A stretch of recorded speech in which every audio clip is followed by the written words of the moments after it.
Welcome back to the Wi-Fi podcast. I'm Kaya Philander. And I'm Zonge Maloney. And I'm Evan. Wow, big things happening on the global stage. But before we get into that, I just want to do some house cleaning. We have done an episode in 2025. This is mean. You didn't even need to bring it up. No, I think it's good. People are wondering why it's been so long. I thought you were telling on me. No, I also made such salient, incredible points, and it would have been such a good intro into what we're going to discuss today. And now It was. Mm-hmm. It was a and good it wasn't conversation. even like our archived episodes. Yeah. It's like half of it like didn't end recorded on a source. Damn. Technology, dude, is moving fast. Yeah, you're very I'm feeling boomer fucking colonial. archaic. I'm feeling very archaic. Well, actually, what was really like incredible, the realization I feel like that we had on the last recording that the people won't hear about is like we were also overwhelmed, and Evan mentioned something really interesting is like we're at an evolutionary like standpoint where we're actually not developed enough as people to consume this much information The at rate the of rate. change, yeah. Sorry to misquote you. No, it's cool. It's cool. But Close enough. so I was thinking about a similar thing. So I was watching. So be a boomer, babe. No, you can't. Maybe. I don't know. Does I'm boomer not work getting in an this Apple world? Watch. Like, Shai's like, what the hell? We need to get you an Apple Watch so we can walkie talk. I said, hell no. That's kind of cute, though. Yeah, let me not speak too much. We're going to have to beep his personal name out life. again. Yeah. Beep, Beep, beep. I was saying, Yes, sorry. I was watching the documentary about the heroin addicts in Afghanistan. And Happy 2025. We're so bad. it's wild, the poppy farms and shit. And during this thing, they asked this man about his children, and then he sort of breaks down and goes, "Don't ask me about my children. You'll kill me if you ask me about my children." Not talk the heroin. But that moment felt so memeable, right? And I was like, what is that instinct that I have to make this thing memeable? It's some built-in bodily thing that's trying to actually disconnect me because I can't be connected to it. So what would it mean to feel so much about it, right? To really, really feel it. And so an engagement with a meme is kind of like a disconnecting mechanism that I think is somehow now being built into human beings.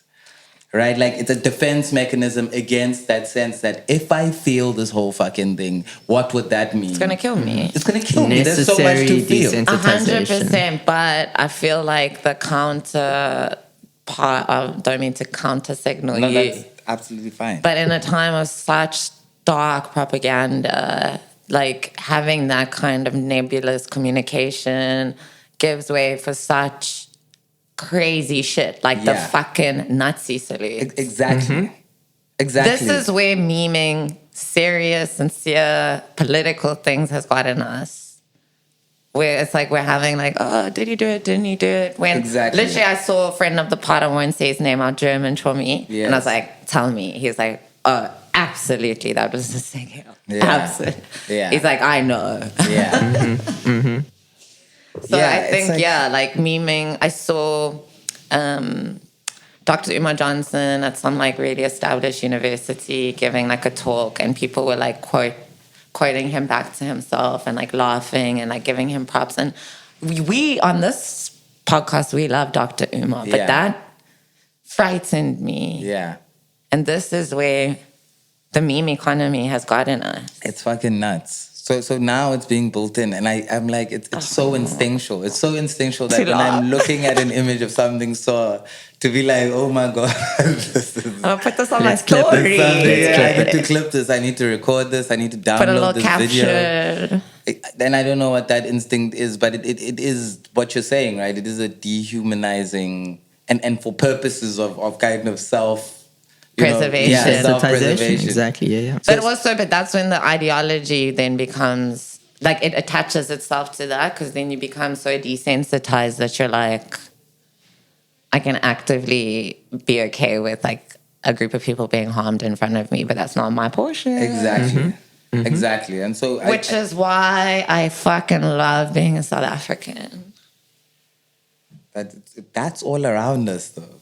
kicks us. Yo, being in South Africa, you see a lot. But at this point in time, like, I understand that on an internal level, there is so much wrong with this state, with this republic, with this democracy. But post-apartheid South Africa on a global stage has never not eaten. Yeah. I don't know if any other country kind of has like the moral standing that South Africa does on like a global stage. And I really like, on this podcast, we talk a lot about this weird attachment to these figures. And we speak a lot about the ANC, the African National Congress. Yeah. And like our heartbreak and our disgust and the humor and how like much of a joke. But and I think in like 3 or 4 episodes ago, that foundational shit, bro. Yeah. Like, it's still core. It's still so core. And then when Cupcake was in his fucking international relations bag, I have a ball in my throat.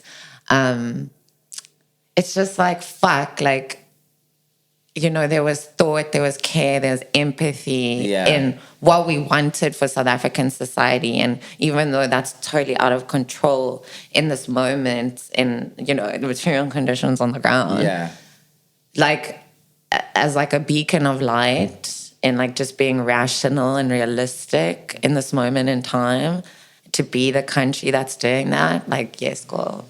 It's very strong. It's looking very strong. And a part of the strength of that message is also him saying to America, that's fine. We're good without you, man. We'll make another plan. And the more people you do this to, the more other plans are going to be made. I know we all hate Thabo Mbeki, but he initiated that mentality with our connection to the West.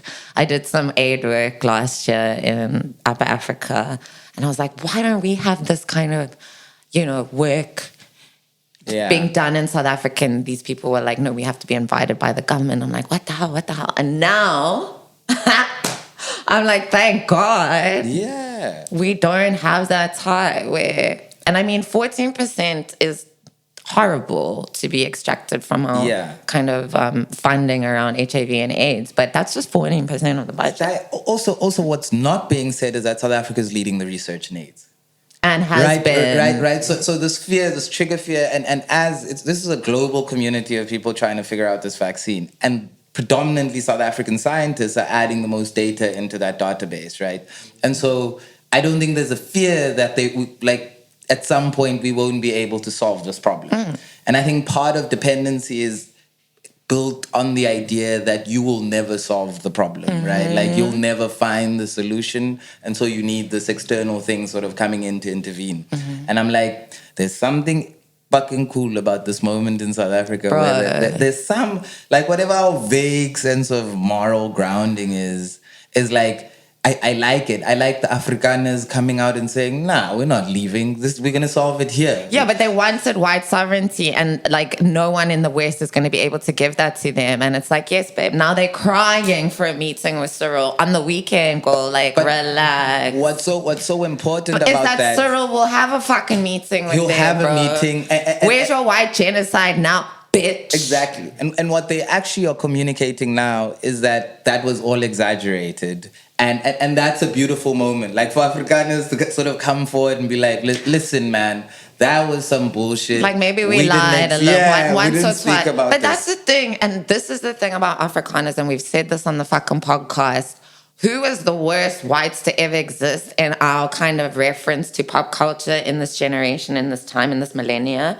White South Africans, they did an apartheid, the worst whites in the world. Yeah. And they're like, yeah, we did that shit. Sorry, TRC, come on, let's go. And formulated like a life for themselves. Yeah. Tried on that like white supremacist shit again. And they said, no, actually. They were like, my no, bad. you can leave. You Cyril, can go. Cyril, can we get Cyril on the phone? But we do need to get rid of some people too. There's too many of us. So it would have been fine. 10,000 people registered. Of course. For real? Yeah. Damn. Of course. But I don't know how white Afrikaner those people are. But not to be funny. I feel like that was colored people. Yeah. I mean, because where do we stop? Like, the White House is talking about the Boer or Afrikaner. What makes me not an Afrikaner coming from so-called colored identity? Yeah. Like if that's your first language, if you're raised in the fucking on a farm working for a white Buddha, what does that mean?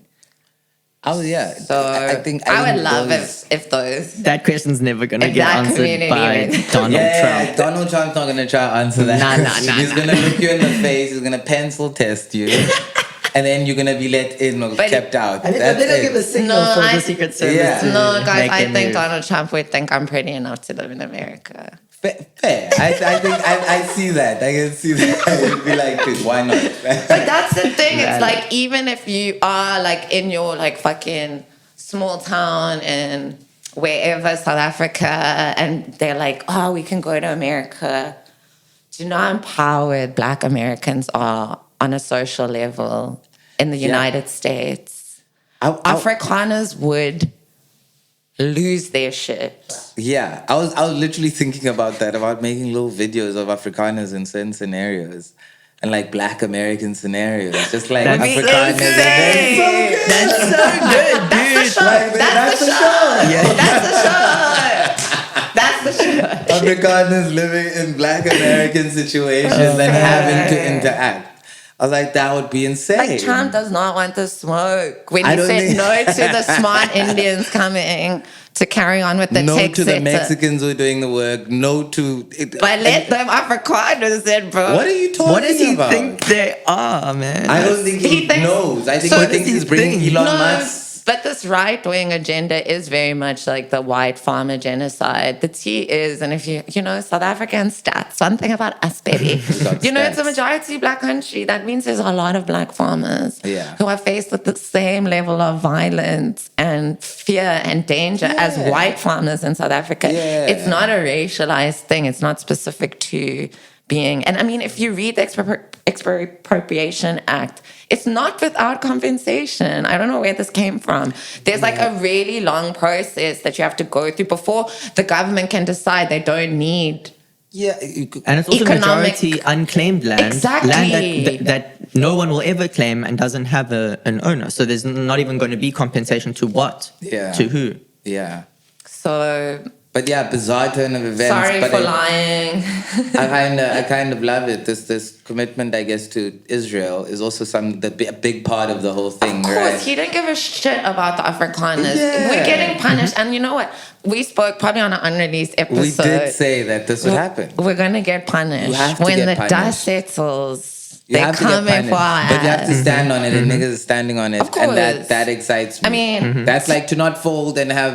I think Cyril Ramaphosa, like 2 years ago, would have folded a little no, bit. can I actually... I think he's been Can I- bossed. let Can me I tell inter- you? okay, fine, you I go. think he's been bossed by this co-governance idea. He's been cushioned enough to now play the role before. Right. I agree. Before someone would have been very in line because the agenda of the ANC is a neoliberal agenda, and so it would have responded in kind, like when they made us keep the chickens, right? Right. When they're like, you take these shitty chickens, we taking the good chickens, Yeah. and you shut the fuck up. Yeah. And there's also And that's what happened. the BRICS coalition. So it's Yeah. like an internal cushion Yeah. and an external and an cushion. evolving brick situation, right? Like and it's starting to look like something. the thing is, the sanctions on U.S. aid, like, you know, on the aid was always happening. And I don't know why they reinstating sanction on South Africa. Like, they didn't do that shit last week Yeah. to the whole of the fucking continent, number one. Yeah. Number two, I'm so lit that up. Number two, oh yes, I remember now, is like, there's just so much going on. This is just one more. There's just so much. I have so much pride because there's been criticism on this very part about like the posture of the black intellectual, but on a global stage to see that be this just unveiling of the mediocrity, the absolute like brain rot, Dude. of America. Also, did you see how inept like the Israeli lawyers? How insane was that, right? Like you had thingy, the black lawyer. What's his name again? I forget his name now. From what? South African. Oh, yeah. with the dreads, no shade. Yes. Anyway, This is bad. I remember the point I was trying to make was yes, I remember now. No, thank you. We got there. We'll edit out the whole part. We'll save you there. Don't worry, dude. So say. His posture, the sense of how he was engaging the thing, how comfortable he was intellectually, like on a whole other level, right? Like on a whole more like law with morality. Well, like and that's what was impressive with it, is that it's a specific South African kind of law, right? Like we inform a lot of these human rights ideas. I remember this is and the specificity. So he worked at the land court. He was like the head at the land court at some point. But the type of rationale for humanity that politic has in it, it's like law, but it's politics. Yeah. It's politics. It's humanity. I was about culture, to say that. right? It's all in there, and it's like that's impressive to be an intellectual on that. And I think South Africa makes people like that, right? Yeah. Who somehow can read. It's a popular thing. Well, those figures become popular in our society. You just reminded me of what I've been trying to get at for the last 5 minutes. But this beef started, and because you brought up BRICS, this beef started when Putin touched down on South African shores, and that fucking bow tie wearing ambassador was on some shit, and we were already sanctioned then. Yeah. So the point I'm trying to make is like SANCT, and it's not do it. Yeah. Do it. Sanction us. Yeah. Do it. And also, yeah, to think of that, like to give them weapons, that definitely happened, right? Like there's a sense where it's like that you're supposed to do that. Yeah. Like you're in a type of hostile environment where you need to choose your sides, right? And you need to think about what's the heavier agenda. And I think, yeah, America's lost us. And speak to his friend Putin, because that's the only way he's gonna get at us. America's lost us. I think it's lost us in every way possible. And I think there's a growing, I used to always be like, yo, South Africans have such low self-esteem. But the more this thing grows, I'm like, man, yeah, not so long ago even. But I also think... But the more and more it grows, I think the more clearer it becomes of how it can. But I agree with you about the cushioning of the GNU, but I also think that it was also almost like a personal, ideological decision, because now, okay, I get the presidency, I get hit with fucking COVID. Yeah. Okay, I have to deal with this shit. ESCOM, pain in my fucking ass. These motherfuckers don't want to sort out the corruption. Let's get the whitey out. Blame him. Start fixing that shit up. Cool. Be a good guy in COVID. Obviously mismanage funds. Yappa. But I think he's just sick of being like the butt of the jokes of all South Africans, as well as the globe, because he was like, cool. All of these human rights issues are happening in Congo. I need to call out Rwanda. I'm going to do it. We have to do it. I'm going to do it. Yeah. Oh, Trump and the Afrikaners tried it. I'm going to do it. Yeah. And yeah, it's just like it's a really nice redemption arc for him. I think people haven't forgotten about his fuck shit. Of course. But I think it's been really heartwarming to see people reminding him of his bullshit, but we will protect you against this orange monster. And also, I think that's like really beautiful. And I think seeing South African law and politics at work in its essence is what all we fucking want from our government. Yeah. And I have to give props to Trump for like shaking people into action. Yeah. I've never seen Europe so lit about like their freedoms and their choices in a liberal space. You know, Cyril said, I'm fucking fixing my tie. Yeah. I'm going to get rid of this cupcake nickname today. It's a weird one. No, he has become a little radical. He signed an NHI. He doesn't care about shit. He's like, I'm sick of y'all laughing at me. The whole thing the way I think it should be done. Yeah. And it's interesting. I'm not clued up on the NHI. Me neither. I can't say enough about it yet. But we did see the ad. I saw the ad. You showed us the ad. That's one of the best commercials I've seen out of South Africa in a long time. I am not a Cyril stan, guys. This is not a pro-Cyril podcast. But whoever okayed that ad is a very talented person. And who's the director? Give me a call. On the Gauteng Health page, just FYI. Yeah, shit. Like, come on the pod. But yeah, it's like cool, subversive. Teach our comedian directors how to be funny in advertising, please. Actually, no, that's Come not the save fault us. of the directors. Take it Everyone. to agency. Whoever that is a master, master Yeah. marketer. Anyway, sorry, I interrupted you. Crazy About decision Cyril making. in Cyril, HR. yeah, he's taken some cool radical black. Even amidst everyone was like, "Oh, the ANC's." I even said it. The ANC's agenda might be watered down by this thing, and it is to some extent. But I think he's keeping some sort of ideological memory alive, and I think that's important. And You've also said in the past when you have somebody like holding you accountable. Yeah. You didn't say it in that way, but I Yeah. can't say it. Someone holding you accountable, you got to deliver. yeah, I don't think it's a bias dynamic. It's like a dynamic of, okay, now that like we need to be a little bit more of a leadership. Let's just fucking do it, I guess. yeah. Which I have a is- homie that works in Treasury who's also like, man, it's a tight shift.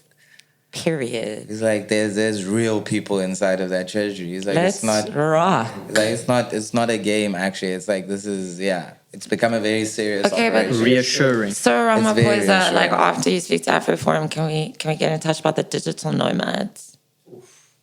Because that's the next agenda. Digital nomads, foreign business tax, better, more specific taxing is what I've been thinking about. I'm Yeah, like the immigrant, like the refugee immigrant conversations bullshit until you sort out the in air quotes legal way that like They can- international exactly. capital can extract yeah, from South Africa. The trickle-down effect. And you see this kind of like very raw dynamic between Yeah. you and the States that escalated within days. Over It's like, fucking expos, you know what I mean? bro. Oh, and so Jesus. you have to press them. If McDonald's is here on the corner, Cyril was the double it first, up, bro. you know? Do you know he was Yeah, the he brought first it. man who owned a McDonald's franchise in South Yeah. Africa? That's, oh my God.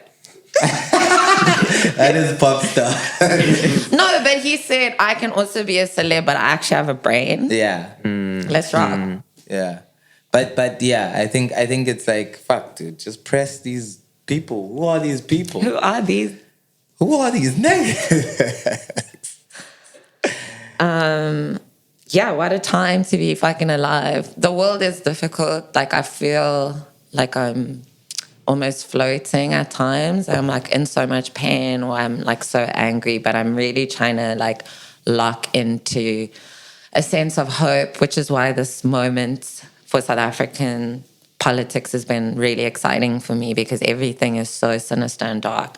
And like actually that is also a level of propaganda that the right wing is pushing onto us because look at what we did. Yeah. And, you know, and we're like, for lack of a better phrase, like barely functioning on the ground. But I think, you know, just like the negative issues, you know, the trickle down economics bullshit, like the trickle down of like taking a moral stance on things Exactly. has an impact on society.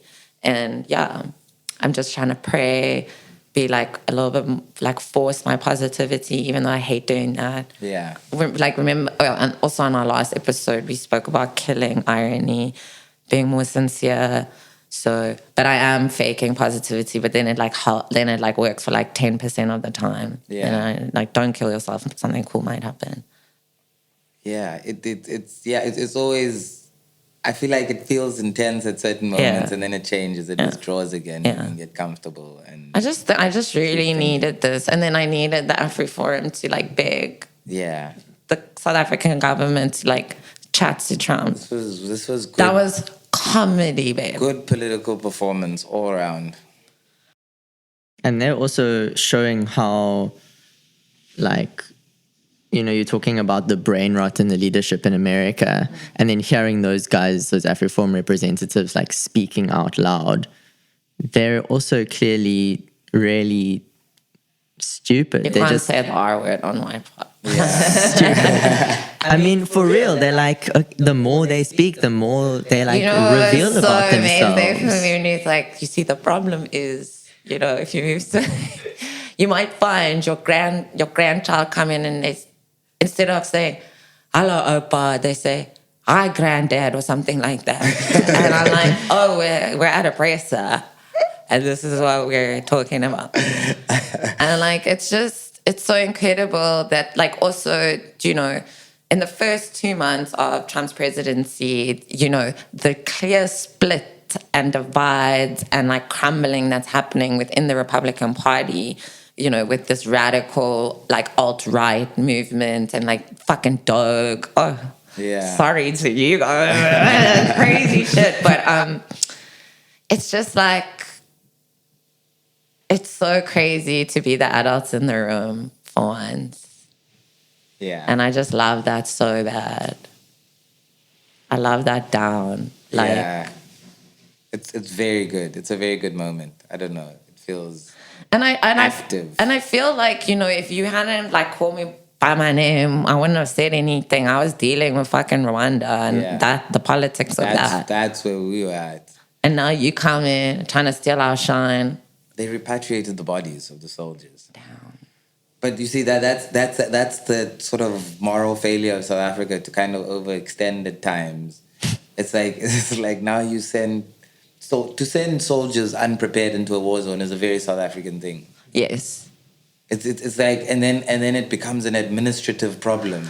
Yeah, but are you stuff. sure that's correct? Because weren't they peacekeepers? No. Initially, well, that's what they said. But as they looked at the reports, they were like, these weren't peacekeepers. These were people that were in the line of fire. And so I watched. Already, why are they there? Exactly. Mm-hmm. So, but the lack of preparation and understanding of the lack of preparation in terms of military force in South Africa is a well-known thing. We have ships, Navy ships, fucking rotting. But that's also beside the conversation as to what Cyril Ramaphosa was actually talking about. But I'm saying that, the failure of the thing is very South African as well. They're like, we're going to send our strongest. I love it, yeah. Yeah, I'm going to say, we're going to send our strongest, our brightest, and our best, and then they all get killed.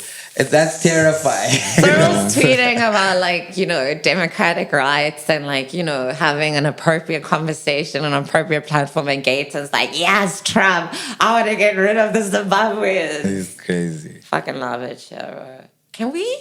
How do we sort out Gates and as a problem? I don't think he's solvable. I don't want to mention a certain Heidi from last year. Hang. Okay, saying hang is not haughty. I was talking about someone specific. I don't want to call for, assassination of political figures on our podcast. I feel like, how far can we go? Can we suggest that someone... Luigi Mangione is somebody else. Yeah. Or were you saying, how could the White Bread podcast make a public announcement? We need to find wording, the right legal wording to say something like that. I think you've already said too much. To order hits, basically. You're not to spell it. You're just digging the hole deeper. You're digging the hole deeper. Allegedly. Julius Malema on the podcast. You got me making fucking political things. Valid. Bro, I'm interested to. Do you think he's going to rejoin the ANC? Because Mbuyiseni is fucking gunning. I don't like so? that. Did you not? Yeah, I don't like all of that stuff. If Mbuyiseni Ndlozi joins the ANC, it's like, what the fuck is this? This is like days of our lives. It isn't because it is because Mbuyiseni Ndlozi can be in positions of power and influence and affecting the state in a certain way without being a part of a political party. That's like a unique status inside of this whole thing. I get it, Mzo, but if they're kind of walking back into that iconic territory where there is governance kind of starting to formulate and happen. Yeah. Isn't that weird? Useful. I think give it some time. I think it's let's see in a month if he's still feeling the same way. If they're still acting in the same way. They are. Okay, I don't mean to reduce it, but they act like fucking sluts. It's slutty behavior. Yeah. That's also very South African. That is also very South African. Listen, I'm not shilling for the ANC. I'm really this feeling, this general feeling around what we're seeing, just in this moment, I think is really exciting. And I think they need to be cognizant of that. But we also need to be very self-aware. Yeah. Because we love gestures. Yeah. But like, Imagine- what's happening? What is the material condition? The material conditions on the ground. Imagine the DA was in charge right now. Imagine you had a DA president. Imagine those kind But the of narrative decisions. wouldn't function if that existed. And like, all like I was watching you're this right. clip of this this podcast where they like just really terrible people and this guy was like spewing about like the white genocide in South Africa. Yeah. And like spewing like seemingly like the way he's presenting himself as intellectual points, but like it's complete misinformation. Yeah. I reported that. Yeah. I mean, I think that's also the thing about it. When it's being discussed in America, their point of reference to South Africa and Afrikaners or whatever, even to apartheid, is so limited. Yeah, they were like, he started questioning, was apartheid actually about race? And I was like, okay, report. Let me log off for the day. I'm going back onto Hello Kitty Island Adventure. The whole time you thinking you're landless, you thinking you're the one being oppressed, but then you're the oppressor. Yeah. That's a crazy life. What a And crazy fucking... that's the other thing. It's like, on like a social level outside like of a crime statistic, because realistically everyone in this country is scared of getting murdered or raped or robbed. It's like, that's not a racialized thing. Like, white people here are not scared of black people. They aren't at all. And it's like, that's scary. That's a privilege for you guys. That's a fucking scary situation. You're gonna go out in the world, and it's gonna be a very different scenario for you. That's what I sort of saying in the group. Like they were like, who's gonna do the work? Who's gonna clean? Who's gonna do the bust washing? Tables? They don't know how to do that shit. Yeah, how are they gonna learn? We're the maids. We're the maids in America. And why are the maids so expensive in America? Especially now that the illegal immigrants are out, you can't even get like a budget deal on an illegal immigrant maid. They would. Sorry not to be Kelly who they Osbourne, are. the shit out of this fucking. In the sense that Donald Trump, who's gonna clean your toilet? Ew. Who's gonna But clean I mean, your also toilet? it's like, look at anyone that is a refugee in America. What is their standard of life like? Are you gonna go hang out in those communities? And those people be working hard. Yeah. And they turn on you. They always turn on you. They always kick you out eventually. They're like, no, there's enough of you. So once you start having children... He didn't want like the Once you start legal... They affecting the really culture. didn't want the legal Indian immigrants, but he really said, we want South African. What's that pitch you think to him? Who pitched that to him? Elon Musk, dog. How good do you think that pitch was from Elon? We should bring the Afrikaners here. Well, there's also... Okay, so I have been like delving into the Republican like... I have an answer. They're starting to... I mean, this has been like a constant fear since like the 60s or the 70s, but they're really reintroducing like the death of a nation kind of narrative. Yeah. So like the overpopulation thing does not apply to white people. They're literally running out as a race. Yeah. And it is the natural fall of the West that's being blamed on like everyone else. Yes. But I mean, Rome. Yeah. You're gonna need scapegoats. So yeah, it is about like very much the white agenda. Like JD Vance is even taking hits for like race mixing. He's got an Indian wife, Usha. She's so fine. But I think she's the mastermind behind all of that. Anyway, that's another episode. I'd love to hear her thoughts on the matter. That's another. She doesn't give a shit. She don't care about. She good, but. She's moving. She's the mastermind for it. Anyway, yes. Yeah, what was I saying? Well, I asked about is what's the pitch to Trump, right? Like what would it sound like? So yeah, the agenda is now we need to supplement and like build on the white race because the white race is dying out. Yeah. And that's very much a narrative that exists among the Afrikaner population here. Yeah. The Buddha. Yeah. And so that, like, I think is an ideological kind of meeting place for them. And it's like, we need more whites to reproduce. That is a very good insight. Yeah. Thanks. Yeah, That's why I consume really disgusting racist Painful content on things, YouTube. yeah. My Yeah, you gotta algorithm is so understand. fucked, you guys. I'm bringing woke back. Damn. Don't look at me, man. I'm gonna. You've had it easy this last. Getting to know me, Evan. You've had it easy. You Okay, I got too comfortable. I got too comfortable. Me. How woke are you going to be? What degree of work you going? I'm just like, nah, you can't be saying stuff like that's okay. Yeah. It isn't. Yeah. It's not cool. It's the meme. Yeah, that's why I was like hypercritical of the meme earlier. Yeah. And you know, one thing about me is I love a meme. I think, that realization made me, that I had with that image, made me feel like, okay, I need That's a crazy way to consume media, bro. Enough memeing now. It's like, I get it, ha ha ha. It's like, it's almost, the joke is old. Yeah. We're too adults, the joke ran out. unfortunately. But then I'm gonna ask the same question I asked on this unreleased episode. How do you make something funny, or how do you think about making shit funny? It's Why like, not? This is how I'm woke again. By not punching down, bro. By looking at the material conditions on the ground and knowing, like, what do you want your fucking contribution to be to the conversation? And I'm not talking even about the archive, which is something we wank about a lot. What kind of fucking human being do you want to be? Exactly. And why is it cool to be gross? And even beyond, it's like, why is it cool to disconnect, right? Yeah. Like, why is it cool? So To be irony-ful. to be outside of it somehow. Oh, I'm above it, so I can make a joke about it. So I think to your question, it's more like, how do you make something funny? You bring yourself inside of it.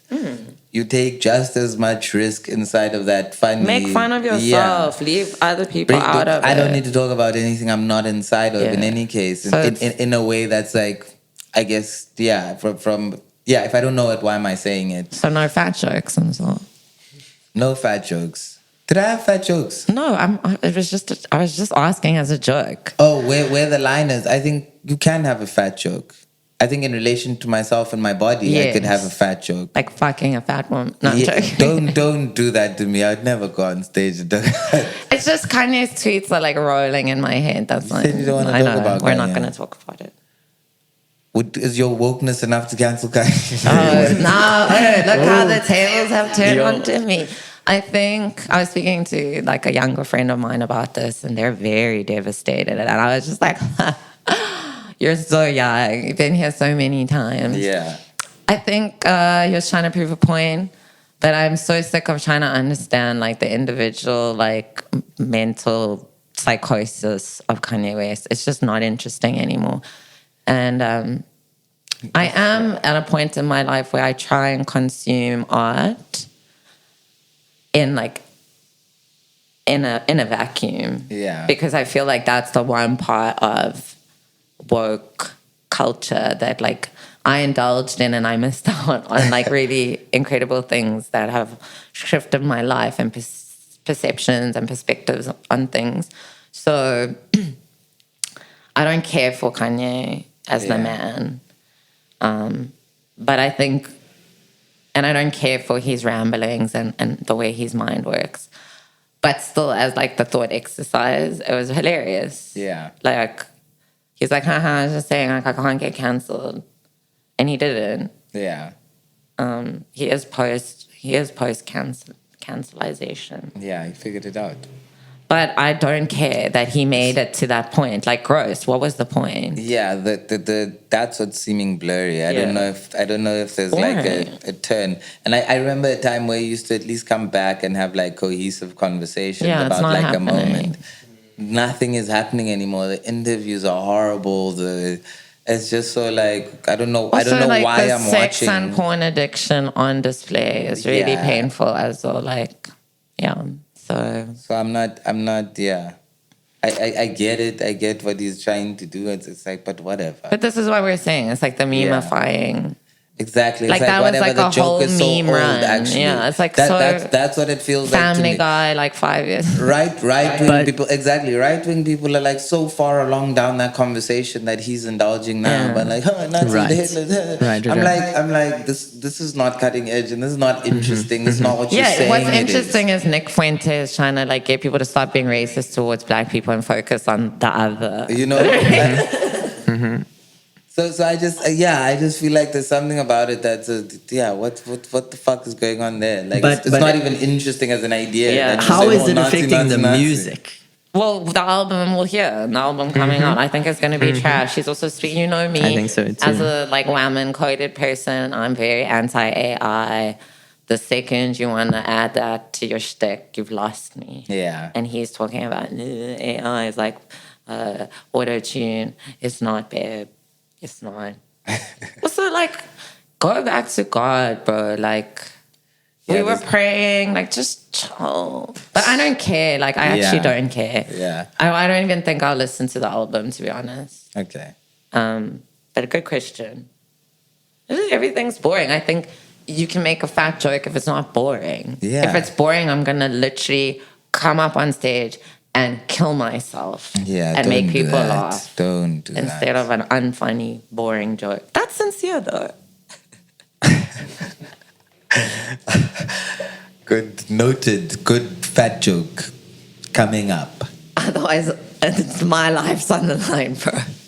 Yeah, it is dangerous. It Yeah. is a very dangerous. Stakes are high. No, no, but I agree with you. Like, you can, and I've always maintained this. Like, when Louis C.K. got cancelled, I genuinely cancelled him, and you know how much I love that man. And I'm like, I thought his comedy was great because it was very self-referential. And then after he got cancelled, he started punching down, immediately became unfunny. Yeah. You can see, like, that's the clear example. There's your answer. I'm so brilliant. Yeah. Just don't be Louis C. Don't expose your dick to Dude, Louis people. was so good. The TV show was so good. I was thinking, because I saw a It's clip. like- it's so I saw a clip ridiculous. with Lynch So the other day, disappointing. and then Yeah. I realized like Lynch was on that show. That show is mad. Visionary. That was like, do your thing, and we'll Yeah. But like how the much do you guest need? stars that he had, like But it was just so like well written. so well respected as well as But the I mean, there makeup is an things. episode where there's like a rape coded episode. He was kind of trying to signal something. Yeah. So. I think a lot of his art was that, right? Like, I mean, not to say he Fat was man. raped on public, you know, that wasn't the accusation that he was a rapist. I mean, just the alleged but exposing yeah, himself. that's so to me, Louis C.K. is someone I would care about in the context of what we're talking about. Yeah. And not that I need to take in any more stuff. No, I don't want you any know. more. But I think my memory of it is good. Perfect. It's like perfect. But this it's is like what Ye's brilliant. doing. It's just absolutely like excellent. ruining that part of us being able to be like, brilliant ass man. Yeah, no it's like, matter no, what. you're literally being so stupid. I can't even say that. Yeah, I can't even say that. But Do I was not- saying do to not the make me boys forget earlier, that. like, we got Northwest. It'll be fine. Yeah. Everything will be okay. Maybe the ties, maybe American TV will leave South Africa by then. We won't know what it's about. No, that's never Maybe happening. we'll get banned off Instagram. No, we're too interconnected with that country. Yeah. We'll end up saving them. I think that's a great place to stop. We'll end up saving them. Thanks for listening to the White Bread Podcast. Thank you. Bye. Bye. White bread, white bread, white